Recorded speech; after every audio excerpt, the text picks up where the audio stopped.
When I first started wholesaling myself or marketing to wholesale, it was because I was just trying to buy rentals at first.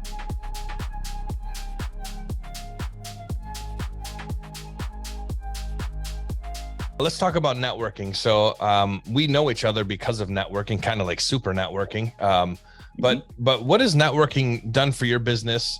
And when you first started really focusing on networking, I guess, how did you start to where you are today? Networking is very huge. And on the DISC profile, if you know the DISC profile, which has behavior styles, I am completely on the left. I am not a relationship type person. I'm a very task oriented person. So that makes it a little bit more, a lot more difficult for me because I'm just more introverted and focused on tasks, aka checklists. But when I first started, I was going to the RIAs here in Oklahoma City, trying to network people, find out who was wholesaling, who was doing this, who was doing that.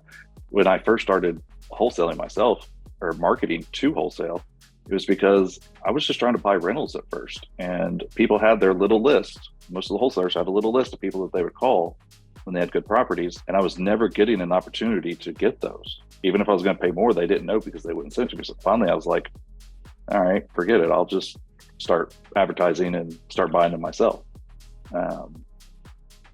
But went to the RIAs, and that was really pretty much it of what I did. I have not been a great networker until the last three and a half years.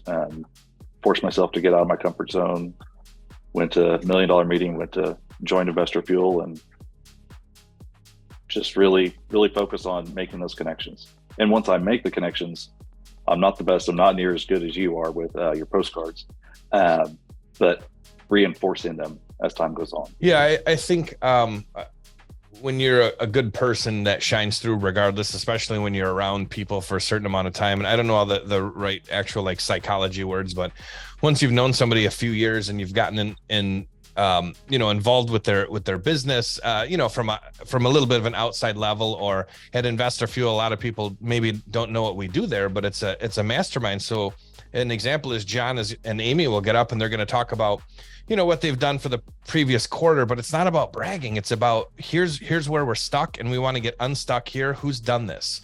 And there's other guys and gals from Oklahoma City, in our group, a few, and then there's people from all over the country.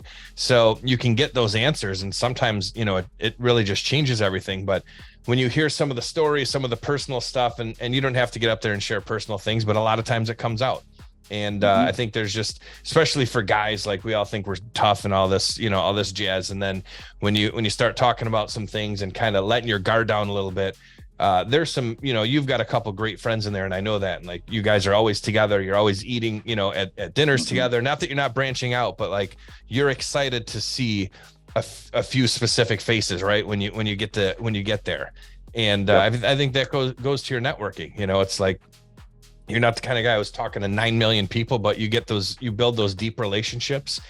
And a lot of times those really carry you a lot further. I've met tens of thousands of real estate investors, honestly, or want to be real estate investors in my career.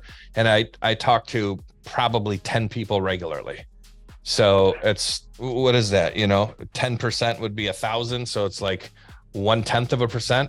Something like that, 1/10, 100th. Yeah. Right. So you got to weed through a lot, but when you get those relationships, it's really real estate it's a kind of a lone wolf business, they say, because in real estate investing, because you don't always have partners, and when your partner is your better half, then you guys don't have to really go outside of yourselves either too much. But then when you did, I'm sure once you did start networking a lot, you probably grew a lot more because your eyes were open.